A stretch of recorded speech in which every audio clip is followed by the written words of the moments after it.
Kitrai jaka nagathan mairang pledap menesoy bag sarkar jela nagbenta ke project Climate Adaptative Community-Based Water Harvesting Structure. Hakakatnyo trek kula lengkot harjar arpusau keladawa naga sarkar bagadai ban pia ekajing pentrei ya kene project kanang bagi kontraktor berit naga nagathan kinyo akakam naga naga scheme. Habakran shkila pathai kubor nakaliang ba abor maulong uweni kitrai jaka ulong mga nakaliang sarkar nagbenta ban pentre ke project ha East Khasi Hills kalakot naga tender ke bahedor. Kumtan nakaliang kitrai jaka ha East and West Khasi Hills kim kwa bagi sarkar kan khot tender ha kedor ke bahe ha naga district namar bakan penduk nong yaki kontraktor nagi thanong kendong. Kumta hak arpo trek uno opera arhajar arpulai kilalit bene kendo yau menteri ketenat soil ban kerpat ban pia ekene kejing trei bat kidon ru kejing kermen bagi sarkar kan sengap beki namar ban nakaliang ke sarkar kampat khot tender naga benta ke distrik Eastern West Khasi Hills. Uba abor maulong ulong ru balada ke sarkar kan sengap ekene kejing dawa nakaliang kitrai jaka kim ban se ban persya ekene kejing pentrei ya kene ke project haki jaka jongki. Buat kejagaan juga sampang berupau pada syukur.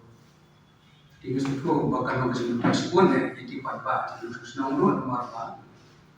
Miliasan yang kamu mana tadi ka small multi-purpose reservoir itu. Jadi orang kadang kebakin senang namun di project. Nanti kila pan tahan yang kau ban pelet sih itu thor kelengkah. Apa multi-purpose itu pun kita kan. Kiba kinyo na kani pinang sosnong la kanong tinong na lani ki household kibaran kami ko home hay ko bol pa te isaw nang kacuman to yak pa kaba ar na along ba hadiem chung kani ka first phase kani ka structural reason to ba kan sa second phase kaba palo yak kani ka project along ba ka catch main area development anta ka distribution area development kita akan sama nanti, buat kita nanti orang kita pak, marahon pentrai ya kita berkikam, ya lagi senang lewat village employment council. Kepoin kebagi orang iris orang mereka, nak kalian jadi kita rajakan nikah, balang menurut government kareban, kampret di kabali. Bahkan kau yang akan tanda, one work for one side.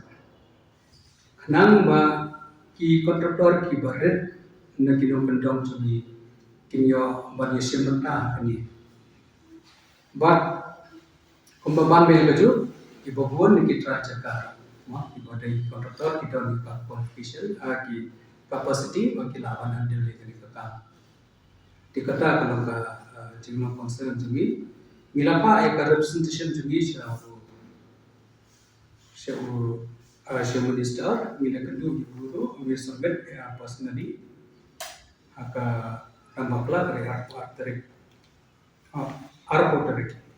arpotrik jom disabar te kendian amene bagani kalamba sisa ka niso tu baka cintrai lada ka government ka peren ba iki ditanda ki kontraktor kidan ma kamdai e kata ka high tech work kare ka simple technical specification kaba kila berandil kidan ka capacity babon buat kita ki mestri judi hono kandang kila patrai ka kam tinggi sumpu da ka bale kumta kani ka project ka bisa ka ba sarkar ka wara ka skill amara ka jeng toy yang kidan kandang